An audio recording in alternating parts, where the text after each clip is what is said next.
I am sure Nigerians have been following the Presidential Election Petition Tribunal, even though the judges had ruled earlier that the whole exercise will not be televised live. However, with the ingenuity and skills of our modern day youths, we've been able to follow proceedings as they unfold. And no time in the history of Nigeria has a tribunal been overwhelmed by also daunting evidence provided by the petitioners. Of note is that of Peter Obi of the Labour Party, where my interest lies. And also before now, the business was a petitioner cries to the judiciary, hoping that the irregularities observed by millions of Nigerians will be addressed by the judiciary, only for rulings that bedazzled the masses are churned out, giving way to those who steal election result, who grab it, snatch it, and run away with it, who understood that being elected is not a la carte, eventually gets their way to rule this country. And what is the result? The previous system as of old only provided us with renegade leaders who plunged this country into abysmal status, such that the only effect goes down to the masses who suffer untold hardship. Before I continue further with this video, I'd like to ask all Agbadorans how far, even though you are denying the increase of 114% of government officials, but we know that it's right there. When this man came, Tinubu came, he was sacking, removing subsidies. The man is working,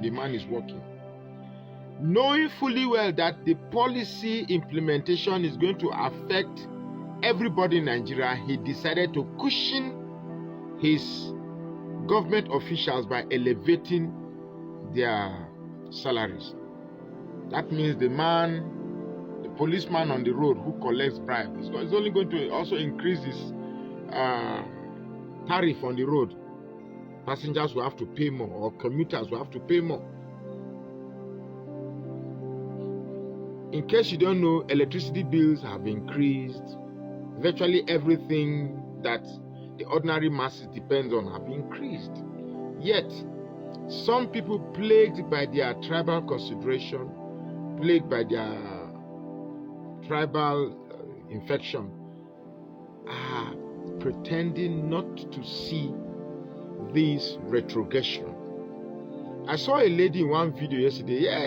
I be obedient before. I be obedient. Now I'm fully batified. Now lie. Now tribalism, they disturb you. Don't deceive yourself. I never knew that one day I would sit and talk about tribalism. I have never, yes, I knew tribalism was a problem in Nigeria, but never have I seen that it could be this really true, to the point that the effect on me is unblemished. And I feel so bad. Well, the reason for this video is to beam my searchlight on the judiciary. Will they evolve a judicial abracadabra where the masses know that an election was rigged, but somehow they find judicial loopholes to sustain those who stole the people's mandate to retain in power?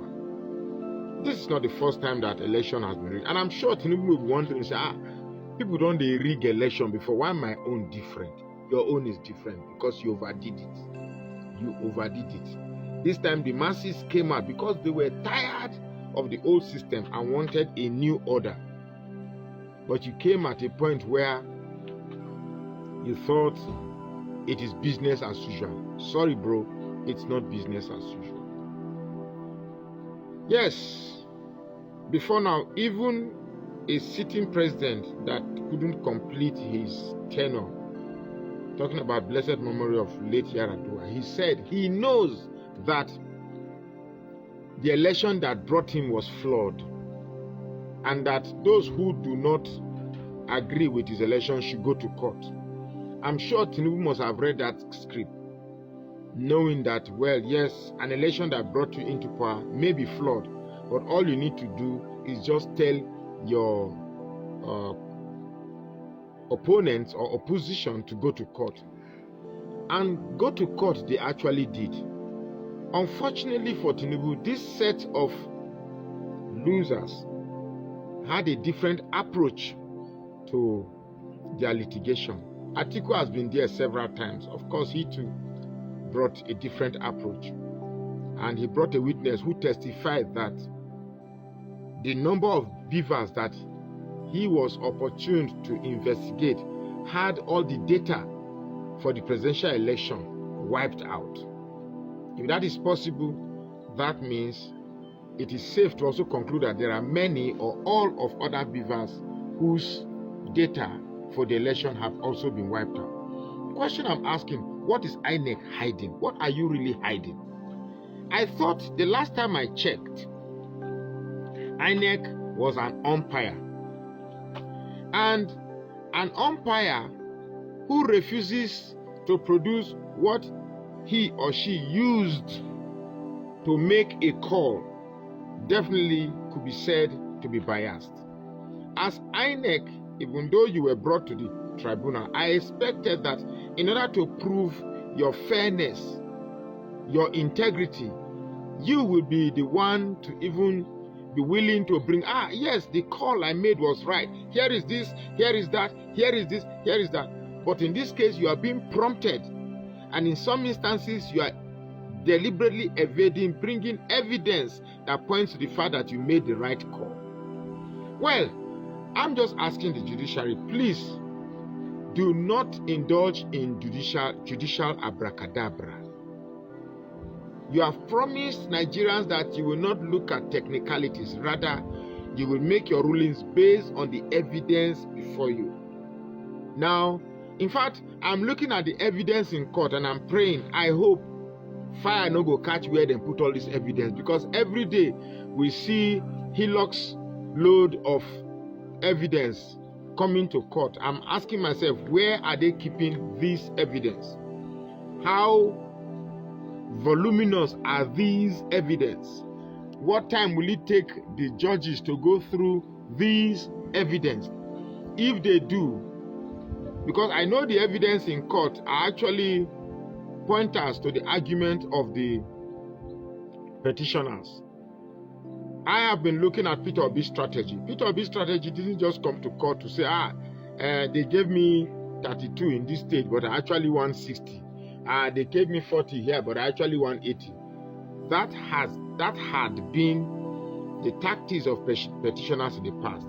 But Peter Obi brought a whole new dimension to the approach of litigation, which I think counsels to the defendants were not prepared for. Because when I listened or read their cross-examinations, it appears they weren't prepared, because in most cases they will say, give me time, I just before and what the petitioner, what the counsels to the defendants are doing is, the defendants in this case being INEC, Tinubu and APC, they're just asking frivolous questions with a bid to waste time. They really don't know what they are doing. They really don't know what they are doing. The last being the counsel for APC, where he got angry and was like asking a fellow colleague to sit down. My brother, na case we they do, issue of who senior or who junior not supposed to come here. Allow us to pretend our case. So judges, my question here is simple while I round up this video. If the evidence points to the fact that A or B or C won as against who was announced as winner, will you have the courage to declare what the evidence speak or speaks. My name is Magnus Oraka, and I say please follow this page and share this post now.